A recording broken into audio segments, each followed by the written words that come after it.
I sat in the pristine lobby of Maxwell Industries, my hands shaking slightly as I reviewed my presentation one last time.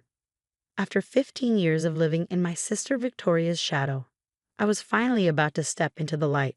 The marketing director position at Maxwell was my dream job, and my innovative digital campaign strategy was exactly what they needed. Miss Sarah Maxwell, the receptionist called. "They're ready for you." I gathered my materials, straightened my blazer, and walked toward the conference room with confidence I practiced for weeks. This was my moment. But the moment I opened the door, I knew something was wrong. The executives' faces were tight with barely concealed hostility. The CEO, Thomas Maxwell himself, wouldn't meet my eyes. "Ms. Maxwell," he began, his voice cold, "I'm afraid we need to address some concerning information we've received about you." My stomach dropped as he slid a folder across the table. Inside were fabricated email screenshots showing me leaking confidential information from my previous jobs, fake performance reviews describing me as unstable and untrustworthy, and even doctored photos suggesting inappropriate behavior at company events. I recognized the handiwork immediately. Only one person could have done this. "We've received these from a highly trusted source," Thomas continued, "someone who claims to have worked with you extensively. Given these serious allegations, I'm sure you understand we can't proceed with this interview." I knew defending myself was pointless. Victoria's reputation in the industry was impeccable. The youngest VP at Sterling Communications, the golden girl of digital marketing. My word against hers would mean nothing. "I understand," I said quietly, gathering my things. "Thank you for your time." As I walked out of Maxwell Industries, my phone buzzed with a text from Victoria. "Heard your interview went badly. So sad. But you know what they say. Cream rises to the top. You'll never be successful like me, little sister. Know your place." I smiled, thinking about the meeting I had scheduled for that afternoon. Victoria had no idea that while she'd been building her reputation at Sterling Communications, I'd been building something much bigger. 3 years earlier, I'd started Phoenix Digital as a small marketing consultancy operating under my mother's maiden name, Sarah Chen. Victoria never paid attention to my little freelance business, too busy climbing the corporate ladder to notice what I was creating. Through careful strategy and innovative campaigns, Phoenix Digital grew rapidly. I reinvested every penny of profit, acquired smaller agencies, and developed proprietary marketing technology that revolutionized how companies approach digital advertising. Last year, I transformed Phoenix Digital into Phoenix Corporation, a holding company that now owns 30 marketing and technology firms across the country. Our latest acquisition, Maxwell Industries. The paperwork would be finalized tomorrow morning. Thomas Maxwell didn't know it yet, but he just insulted his new boss. I drove straight from the failed interview to my real office, the top floor of the Phoenix building downtown. My assistant, David, met me at the elevator. "How was your morning of playing rejected job applicant?" he asked with a knowing smile.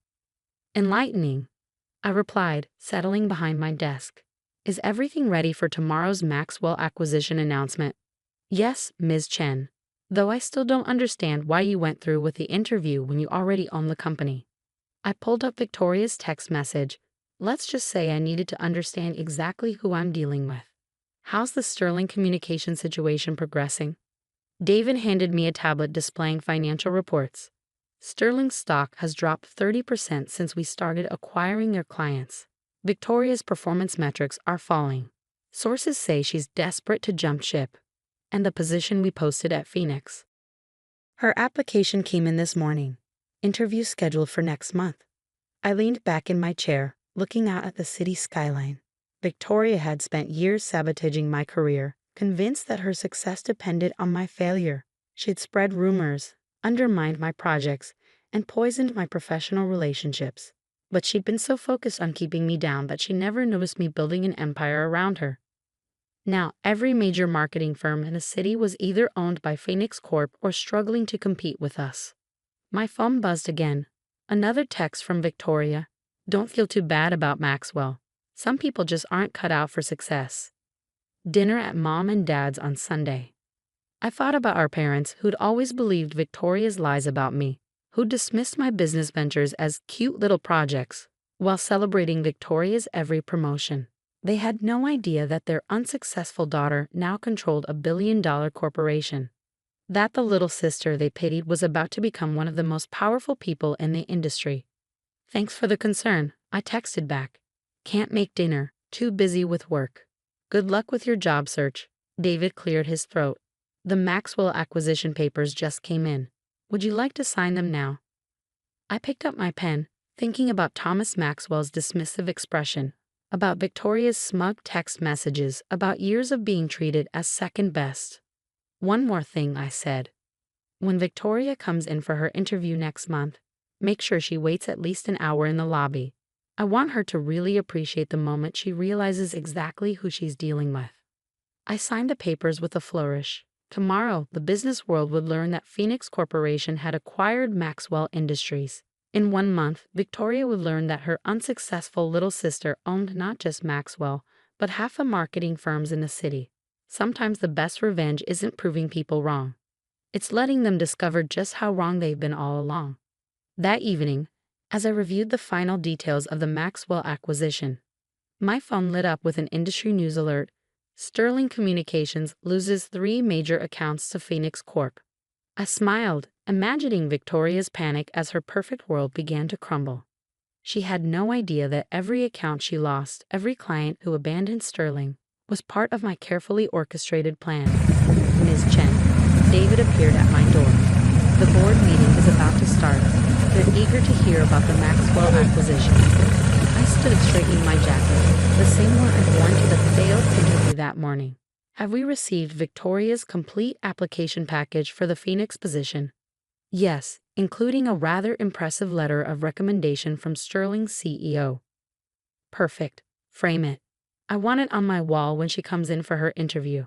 Some people say success is the best revenge, but I've learned that true satisfaction comes from letting people destroy themselves while you quietly build an empire they never saw coming.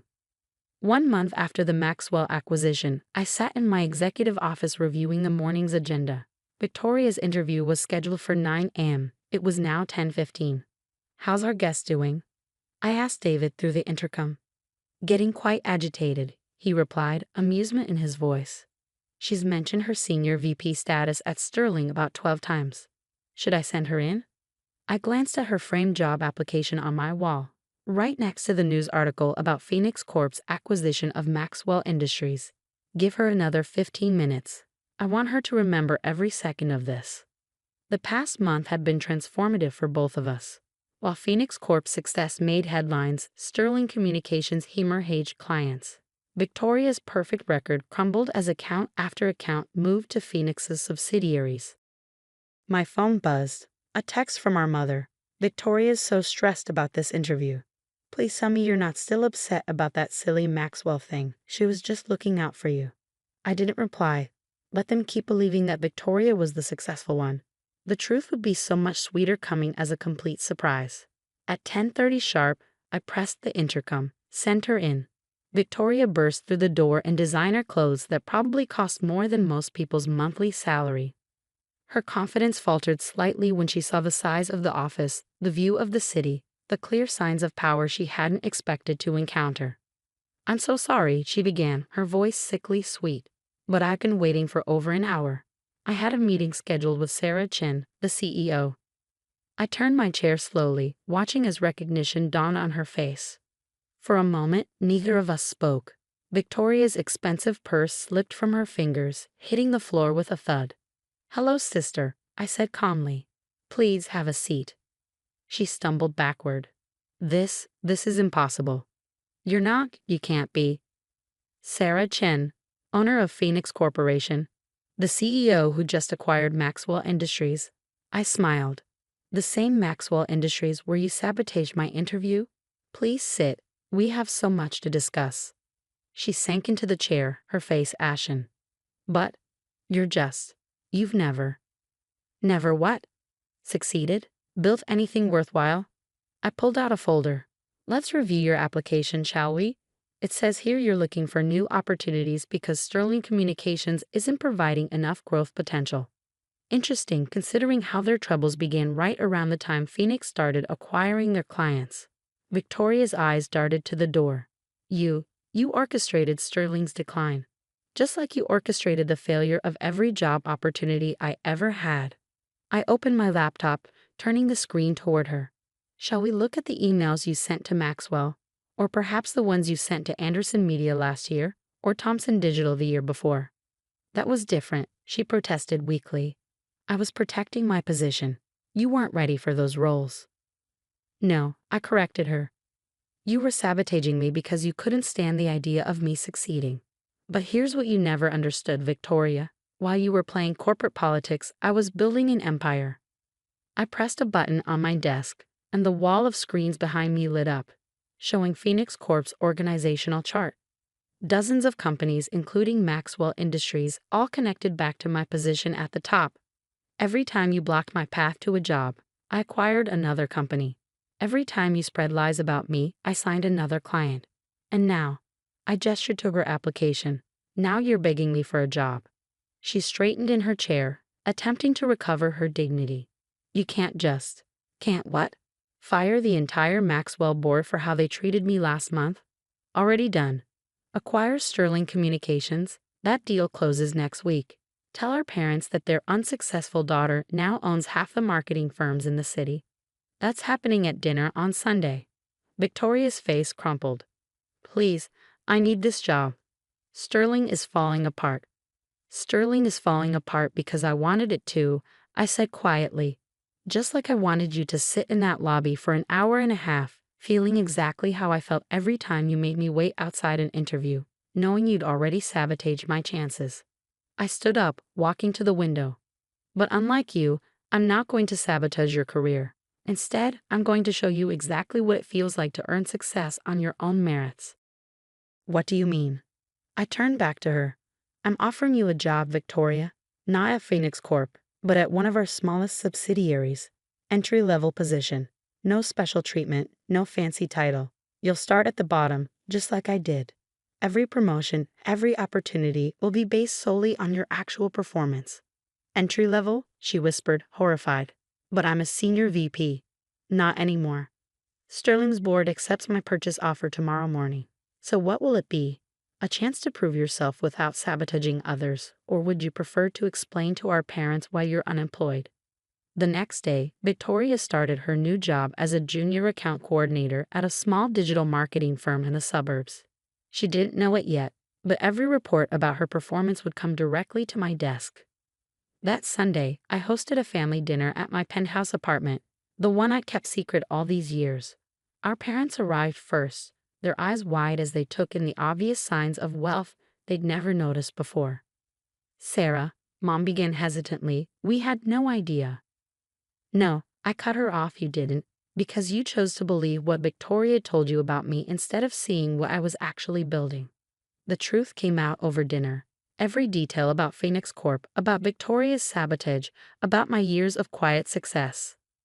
Our parents sat in stunned silence as their understanding of their daughters completely reversed. Why didn't you tell us? Dad finally asked. Would you have believed me? Or would you have dismissed it as another cute little project while praising Victoria's latest promotion? Victoria arrived last, wearing the standard business casual attire required at her new entry-level position. She looked exhausted after her first week of actual work. How's the new job? I asked innocently as she slumped into her chair. Fine, she muttered. The commute is long. The work is demanding. But I replied, maybe now you'll understand that true success isn't about keeping others down. It's about building something meaningful. Later that evening, after our parents and Victoria had left, I stood on my balcony looking out at the city. Somewhere out there, my sister was probably crying about her fall from grace. Our parents were likely questioning every assumption they ever made about their daughters. But I felt no satisfaction in their distress. Instead, I felt something better. Freedom. Freedom from pretending to be less than I was. Freedom from Victoria's constant sabotage. Freedom to finally be recognized for what I built. The next morning, I received Victoria's first performance review from her supervisor. Struggling to adapt to entry-level responsibilities. Expects special treatment. Needs to improve basic skills. I smiled and filed it away. Sometimes the best revenge isn't about destroying someone's success. It's about forcing them to earn it honestly for the first time in their life. 3 months later, Victoria was still at her entry-level job, learning what it meant to work without shortcuts or sabotage. Our parents had stopped comparing us at family dinners. And me? I was too busy running my empire to worry about proving myself anymore. Success, I'd learned, doesn't need to be announced. Sometimes it's better to let people discover it on their own, preferably while sitting in your lobby for an hour and a half.